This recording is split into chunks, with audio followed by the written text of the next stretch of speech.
मेरे प्यारे देशवासियों, आप सबको नमस्कार। 2015 एक प्रकार से मेरी इस वर्ष की आखिरी मन की बात। अगली मन की बात 2016 में होगी। अभी हम लोगों ने क्रिसमस का पर्व मनाया और अब नए वर्ष के स्वागत की तैयारियां चल रही है। भारत विविधताओं से भरा हुआ है। त्योहारों की भी भरमार लगी रहती है। एक त्योहार गया नहीं कि दूसरा आया नहीं। एक प्रकार से हर त्योहार दूसरे त्योहार के प्रतीक्षा को छोड़ के चला जाता है। कभी-कभी तो लगता है कि भारत एक ऐसा देश है जहाँ पर त्योहार ड्रिवन इकोनॉमी भी है। समाज के गरीब तबके के लोगों को आर्थिक गतिविधि का वो कारण बन जाता है। मेरी तरफ से सभी देशवासियों को क्रिसमस की भी बहुत-बहुत शुभकामनाएं और 2016 के नववर्ष की भी बहुत-बहुत शुभकामनाएं।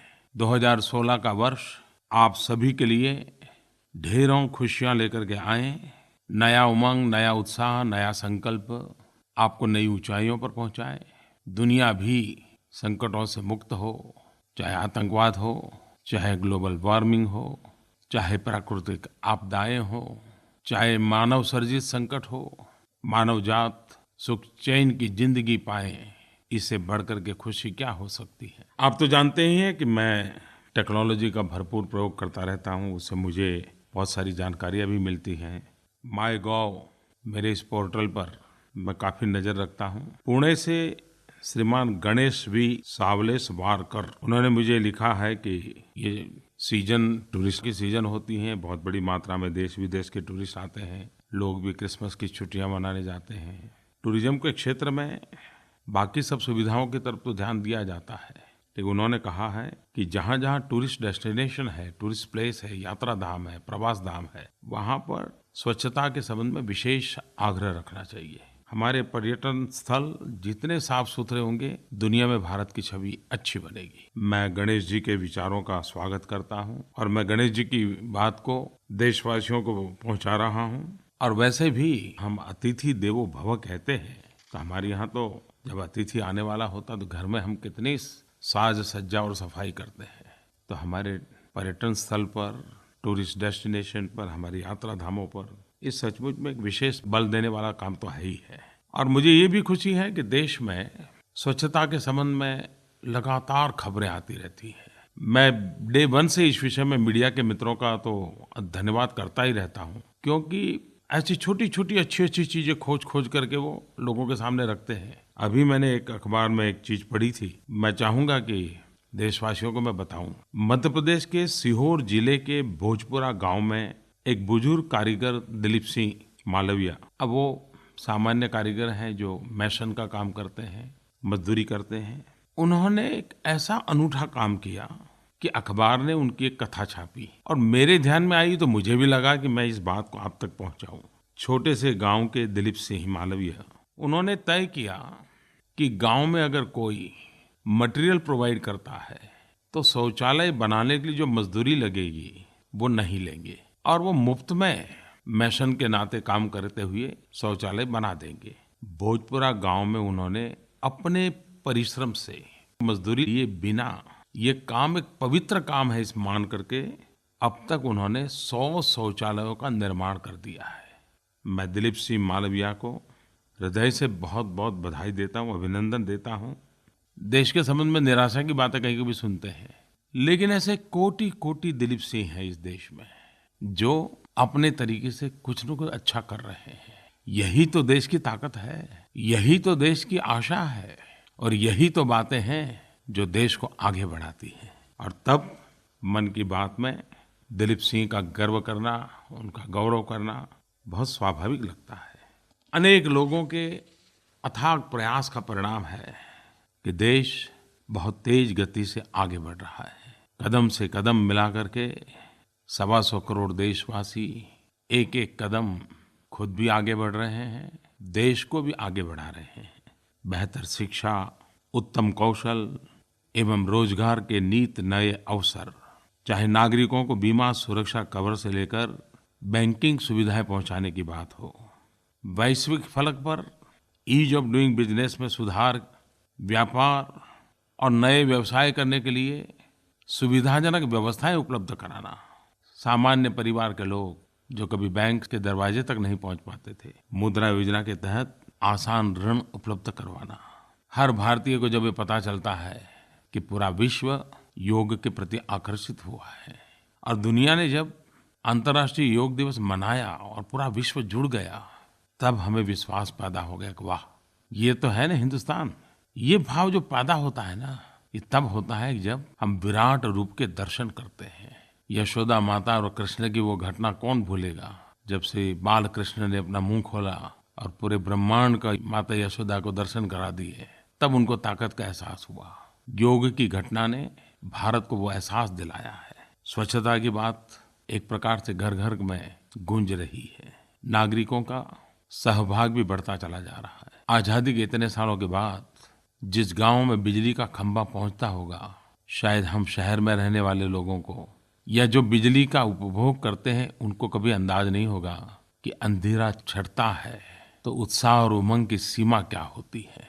भारत सरकार का और राज्य सरकारों का ऊर्जा विभाग काम तो पहले भी करता था, लेकिन जब से गांवों में बिजली पहुंचाने का 1000 दिन का जो संकल्प किया है और हर दिन जब खबर आती है कि आज उस गांव में बिजली पहुंची, आज उस गांव में बिजली पहुंची, तो साथ साथ उस गांव के उमंग और उत्साह की खबरें भी आती हैं। अभी तक व्यापक रूप से मीडिया में इसकी चर्चा नहीं पहुंची है, लेकिन मुझे विश्वास है कि मीडिया ऐसे गांवों में जरूर पहुंचेगा और वहाँ का उत्साह उमंग कैसा है उससे देश को परिचित करवाएगा।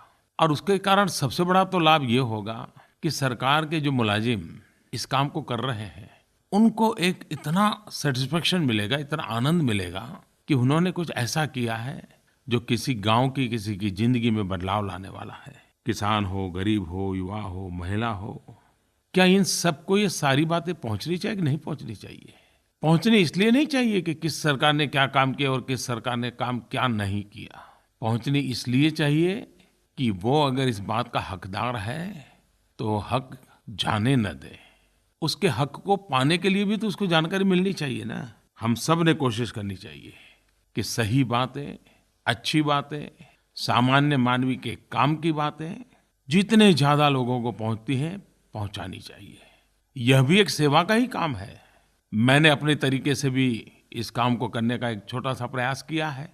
मैं अकेला तो सब कुछ नहीं कर सकता हूँ, लेकिन जो मैं कह रहा हूँ तो कुछ मुझे भी करना चाहिए ना। एक सामान्य नागरिक भी अपने मोबाइल फोन पर नरेंद्र मोदी ऐप को डाउनलोड करके मुझसे जुड़ सकता है और ऐसी छोटी बातें मैं उस पर शेयर करता रहता हूँ। और मेरे लिए खुशी की बात है कि लोग भी मुझे बहुत सारी बातें बताते हैं। आप भी अपने तरीके से जरूर इस प्रयास में जुड़िए। 125 करोड़ देशवासियों तक पहुंचना है। आपकी मदद के बिना मैं कैसे पहुंचूंगा? आइए हम सब मिलकर के सामान्य मानवी के हितों की बातें सामान्य मानवी की भाषा में पहुंचाएं और उनको प्रेरित करें उनके हक की चीजों को पाने के लिए। मेरे प्यारे नौजवान साथियों, 15 अगस्त को लाल किले से मैंने startup India, stand up India, उसके संबंध में एक प्राथमिक चर्चा की थी। उसके बाद सरकार के सभी विभागों में इस बात चल पड़ी, क्या भारत स्टार्टअप कैपिटल बन सकता है? क्या हमारे राज्यों के बीच नौजवानों के लिए एक उत्तम अवसर के रूप में नए नए स्टार्टअप, अनेकविध स्टार्टअप, नए नए इनोवेशन, चाहे मैन्युफैक्चरिंग में हो, चाहे सर्विस सेक्टर में हो, चाहे एग्रीकल्चर में हो, हर चीज में नयापन, नया तरीका, नई सोच। दुनिया इनोवेशन के बिना आगे बढ़ती ही नहीं है। Startup India, stand up India युवा पीढ़ी के लिए एक बहुत बड़ा अवसर लेके आई है। मेरे नौजवान साथियों, 16 जनवरी को भारत सरकार startup India, stand up India, उसका पूरा एक्शन प्लान लॉन्च करने वाली है। कैसे होगा, क्या होगा, क्यों होगा, एक खाका आपके सामने प्रस्तुत किया जाएगा। और इस कार्यक्रम में देश भर की IIT, IIM, central universities, NITs, जहाँ जहाँ युवा पीढ़ी है, उन सबको लाइव कनेक्टिविटी के द्वारा इस कार्यक्रम में जोड़ा जाएगा। स्टार्टअप के संबंध में हमारे यहाँ एक सोच बंधी बंधाई बन गई है। जैसे डिजिटल वर्ल्ड हो या आईटी प्रोफेशन हो, ये स्टार्टअप उन्हीं के लिए जी नहीं। हमें तो इसको भारत की आवश्यकताओं के अनुसार बदलाव लाना है। गरीब व्यक्ति कहीं मजदूरी करता है, उसको शारीरिक श्रम पड़ता है, लेकिन नौजवान इनोवेशन के द्वारा एक ऐसी चीज़ बना दें कि गरीब को मजदूरी में थोड़ी सुविधा हो जाए। मैं इसको भी स्टार्टअप मानता हूँ। मैं बैंक को कहूँगा कि ऐसे नौजवान को मदद करो। मैं उसको भी कहूँगा कि तुम हिम्मत से आगे बढ़ो, मार्केट मिल जाएगा। उसी प्रकार से क्या हमारे युवा पीढ़ी की बुद्धि संपदा कुछ ही शहरों में सीमित है क्या? ये सोच गलत है। हिंदुस्तान के हर कोने में नौजवानों के पास प्रतिभा है, उन्हें अवसर चाहिए। ये startup India, stand up India कुछ शहरों में सीमित नहीं रहना चाहिए, हिंदुस्तान के हर कोने में फैलना चाहिए। और इसलिए मैं राज्य सरकारों से भी आग्रह कर रहा हूँ कि इस बात को हम आगे बढ़ाएं। 16 जनवरी को मैं ज़रूर आप सबसे रूबरू होकर के विस्तार से इस विषय में बातचीत करूँगा और हर हमेशा आपके सुझावों का स्वागत रहेगा। प्यारे नौजवान साथियों, 12 जनवरी स्वामी विवेकानंद जी की जन्म जयंती है। मेरे जैसे इस देश के कोटि-कोटि लोग हैं जिनको स्वामी विवेकानंद जी से प्रेरणा मिलती रही है। 1995 से 12 जनवरी स्वामी विवेकानंद जयंती को एक नेशनल यूथ फेस्टिवल के रूप में मनाया जाता है। इस वर्ष यह 12 जनवरी से 16 जनवरी तक छत्तीसगढ़ के रायपुर में होने वाला है। और मुझे जानकारी मिली कि इस बार की उनकी जो थीम है, क्योंकि उनका ये इवेंट थीम बेस होता है, थीम बहुत बढ़िया है। Indian youth of development, skill and harmony.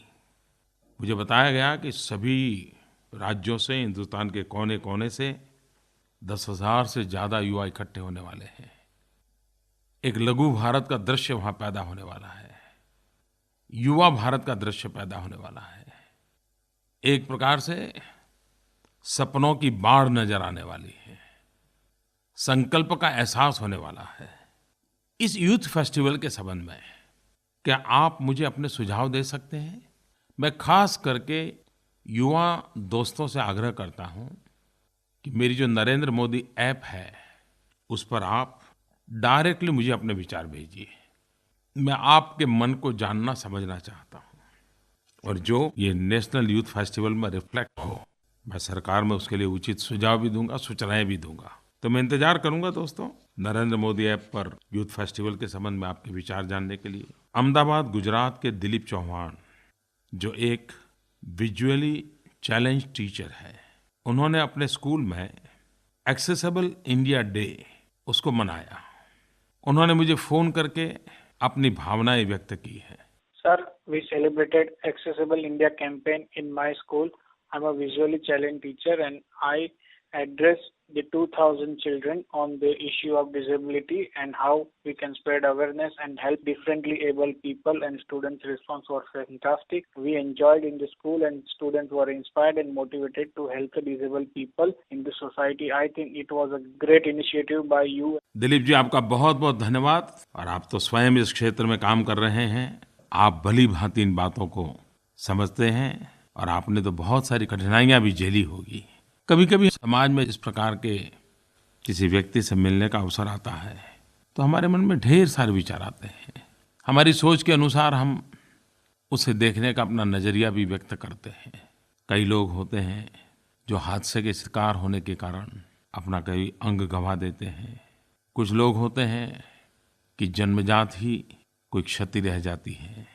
और ऐसे लोगों के लिए दुनिया में अनेक अनेक शब्द प्रयोग हुए हैं, लेकिन हमेशा इन शब्दों के प्रति भी चिंतन चलता रहा है। हर समय लोगों को लगा नहीं, ये उनके लिए ये शब्द की पहचान अच्छी नहीं लगती है, सम्मानजनक नहीं लगती है। और हमने देखा होगा कि कितने शब्द आ चुके हैं। कभी हैंडीकैप शब्द सुनते थे, तो कभी डिसेबल शब्द सुनते थे, तो कभी स्पेशली एबल पर्सन, अनेक शब्द आते रहते हैं। ये बात सही है कि शब्दों का भी अपना एक महत्व होता है। इस वर्ष जब भारत सरकार ने सुगम्य भारत अभियान का प्रारंभ किया, उस कार्यक्रम में मैं जाने वाला था, लेकिन तमिलनाडु के कुछ जिलों में और खास करके चेन्नई में भयंकर बाढ़ के कारण मेरा वहाँ जाने का कार्यक्रम बना। उस दिन मैं उस कार्यक्रम में रह नहीं पाया था। लेकिन उस कार्यक्रम में जाना था तो मेरा मन में कुछ न कुछ विचार चलते रहते थे।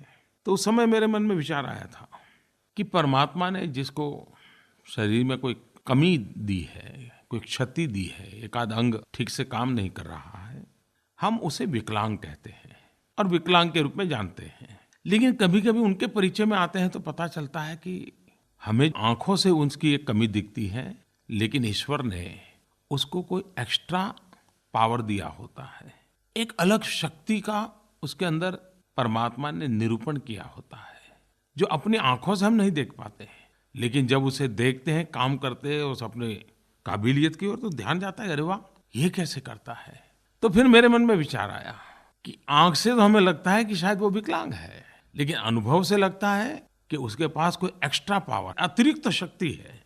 और तब जाकर के मेरे मन में विचार आया, क्यों न हम हमारे देश में विकलांग की जगह पर दिव्यांग शब्द का उपयोग करें। ये वो लोग हैं जिनके पास वो ऐसा एक अंग है या एक से अधिक ऐसे अंग हैं जिसमें दिव्यता है, दिव्य शक्ति का संचार है, जो हम सामान्य शरीर वालों के पास नहीं है। मुझे ये शब्द बहुत अच्छा लग रहा है।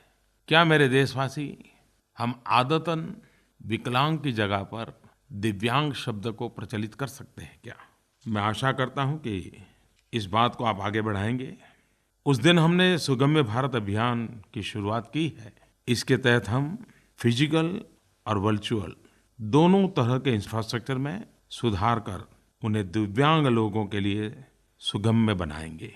स्कूल हो, अस्पताल हो, सरकारी दफ्तर हो, बस अड्डे हो, रेलवे स्टेशन में रैंप हो, accessible parking, accessible lift, Braille लिपि, कितनी बातें हैं। इन सब में उसे सुगम्य बनाने के लिए इनोवेशन चाहिए, टेक्नोलॉजी चाहिए, व्यवस्था चाहिए, संवेदनशीलता चाहिए। इस काम का बीड़ा उठाया है, जन भागीदारी भी मिल रही है, लोगों को अच्छा लगा है। आप भी अपने तरीके से जरूर इसमें जुड़ सकते हैं। मेरे प्यारे देशवासियों, सरकार की योजनाएं तो निरंतर आती रहती हैं, चलती रहती हैं, लेकिन ये बहुत आवश्यक होता है कि योजनाएं हमेशा प्राणवान रहनी चाहिए। योजनाएं आखिरी व्यक्ति तक जीवंत होनी चाहिए, वो फाइलों में मृतप्राय नहीं होनी चाहिए। आखिर योजना बनती है सामान्य व्यक्ति के लिए, गरीब व्यक्ति के लिए। पिछले दिनों भारत सरकार ने एक प्रयास किया कि योजना के जो हकदार हैं उनके पास सरलता से लाभ कैसे पहुंचे। हमारे देश में गैस सिलेंडर में सब्सिडी दी जाती है, करोड़ों रुपया उसमें जाते हैं, लेकिन ये हिसाब किताब नहीं था कि जो लाभार्थी है उसी के पास पहुंच रहे हैं कि नहीं पहुंच रहे हैं, सही समय पर पहुंच रहे हैं कि नहीं पहुंच रहे हैं। सरकार ने इसमें थोड़ा बदलाव किया। जनधन अकाउंट हो, आधार कार्ड हो, इन सब की मदद से विश्व की सबसे बड़ी largest direct benefit transfer scheme के द्वारा सीधा लाभार्थियों के बैंक खाते में सब्सिडी पहुंचना। देशवासियों के बताते हुए मुझे गर्व हो रहा है कि अभी-अभी Guinness book of world record में इसे स्थान मिल गया कि दुनिया की सबसे बड़ी डायरेक्ट बेनिफिट ट्रांसफर स्कीम है जो सफलतापूर्वक लागू कर दी गई है। पहल नाम से ये योजना प्रचलित है और प्रयोग बहुत सफल रहा है।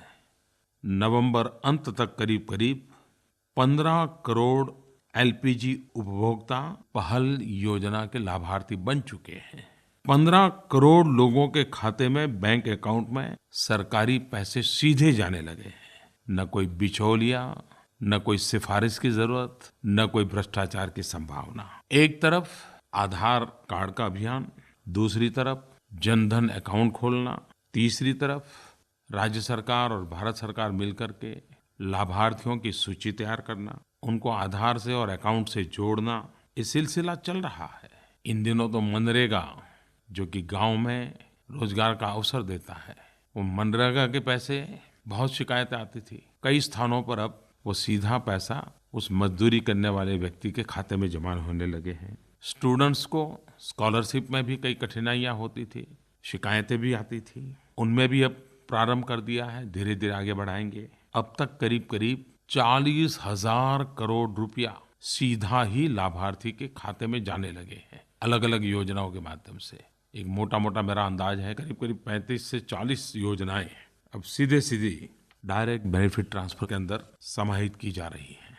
मेरे प्यारे देशवासियों, 26 जनवरी भारतीय गणतंत्र दिवस का एक सुनहरा पल। ये भी सुभग संयोग है कि इस बार डॉक्टर बाबा साहब आम्बेडकर, हमारे संविधान के निर्माता, उनकी 125वीं जयंती है। संसद में भी 2 दिन संविधान पर विशेष चर्चा रखी गई थी और बहुत अच्छा अनुभव रहा। सभी दलों ने, सभी सांसदों ने संविधान की पवित्रता, संविधान का महात्मा, संविधान का सही स्वरूप में समझना, बहुत ही उत्तम चर्चा की। इस बात को हमें आगे बढ़ाना चाहिए। गणतंत्र दिवस सही अर्थ में जन जन को तंत्र के साथ जोड़ सकता है क्या, और तंत्र को जन जन के साथ जोड़ सकता है क्या? हमारा संविधान हमें बहुत अधिकार देता है और अधिकारों की चर्चा सहज रूप से होती है और होनी भी चाहिए, उसका भी उतना ही महात्मा है। लेकिन संविधान कर्तव्य पर भी बल देता है। लेकिन देखा यह गया है कि कर्तव्य की चर्चा बहुत कम होती है।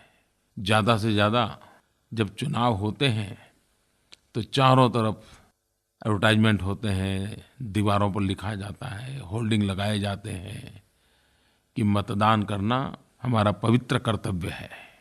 मतदान के समय तो कर्तव्य की बात बहुत होती है, लेकिन क्यों न सहज जीवन में भी कर्तव्य की बातें हो।